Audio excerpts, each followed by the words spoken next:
அனைவருக்கும் வணக்கம். நான் உங்கள் கிருஷ்ணா. தயவு செஞ்சு இந்த வீடியோவை ஷேர் பண்ணுங்கள். ரொம்ப ஒரு முக்கியமான ஒரு வீடியோங்க. வெள்ளிங்கிரி போகிறவங்களுக்கும் இந்த வீடியோவை ஷேர் பண்ணுங்கள் நண்பர்களே.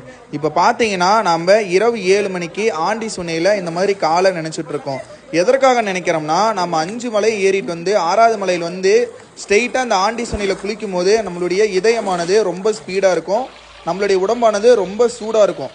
ஸோ அதனால் இந்த மாதிரி காலை கையெல்லாம் நினச்சிட்டு அதுக்கப்புறம் நீங்கள் ஒரு 5 நிமிஷத்துக்கு அப்புறம் நீங்கள் இந்த ஆண்டி சுனையில் போய் முழுகி எந்திரிக்கும் போது உங்களுடைய உடம்பு வந்து பார்த்தீங்கன்னா அவ்வளோ கூலிங்காக இருக்கும். எதனாலனா நம்ம 5000 அடி உயரத்தில், அதுவும் இரவு நேரத்தில் நம்ம குளிக்கிறோம்.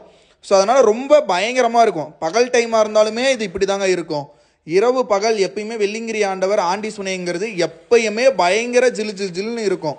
ஸோ அதனால் நீங்கள் என்ன பண்ணணும், முதல்ல போய் காலை ஒரு 5 நிமிஷம் வச்சு நினச்சிட்டு அதுக்கப்புறம் தான் நீங்கள் போய் ஸ்ட்ரெயிட்டாக அதில் முழுகணும். சரிங்களா? இதை மட்டும் நல்லா மைண்டில் வச்சுக்கோங்க. அதுக்கப்புறம் உங்களால் இந்த குளிர் தாங்க முடியாதவங்க, வீட்டில் சுடுதண்ணியே ஊற்றி பழக்கமாக இருக்கிறவங்களாம் தயவு செஞ்சு அதில் குளிக்கணும் அப்படின்னு சொல்லிட்டு ட்ரை பண்ணாதீங்க. உங்களால் முடியும் என்றால் மட்டும் அதில் போய் தயவு செஞ்சு குளிங்க. இப்போ நான்லாம் வந்து பார்த்தீங்கன்னா டெய்லியும் பச்சை தண்ணியை தலைக்கு ஊற்றுற பசங்க, கிராமத்தில் இருக்கிற காரணத்தினால மேட்டூராக இருக்கட்டும் அல்லது கிணறுகளாக இருக்கட்டும், நான் எங்களுக்கு குளிச்சு அனுபவம் இருக்குது.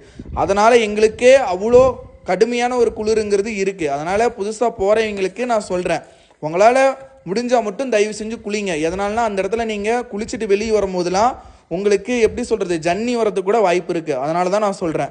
ஓகேங்களா? அதே மாதிரி நீங்கள் எடுத்த உடனே போய் குதிச்சிட்டிங்கன்னா உங்கள் உடம்புல இருக்கிற பிளட் சர்க்கிள் எல்லாமே லாக் ஆயிரும். என் கூட வந்த 2 பசங்க என்ன பண்ணிட்டானுங்கன்னா, எனக்கு முன்னாடி எனக்கு தெரியாது, ஆனால் டபானில் போய் குதிச்சிட்டானுங்க. அவனுக்கு குதிக்கும் போதே அவனுடைய உடம்பாக இருக்கட்டும், நெஞ்சாக இருக்கட்டும், ஃபேஸ் கட்டாக இருக்கட்டும், அவங்களால மூச்சே விட முடியல. அதுக்கப்புறம் தண்டால்ஸ் இந்த மாதிரிலாம் எடுத்து அதுக்கப்புறம் அவங்க ரிலாக்ஸ் ஆனாங்க. ஸோ அதனால தான் நான் சொல்கிறேன்.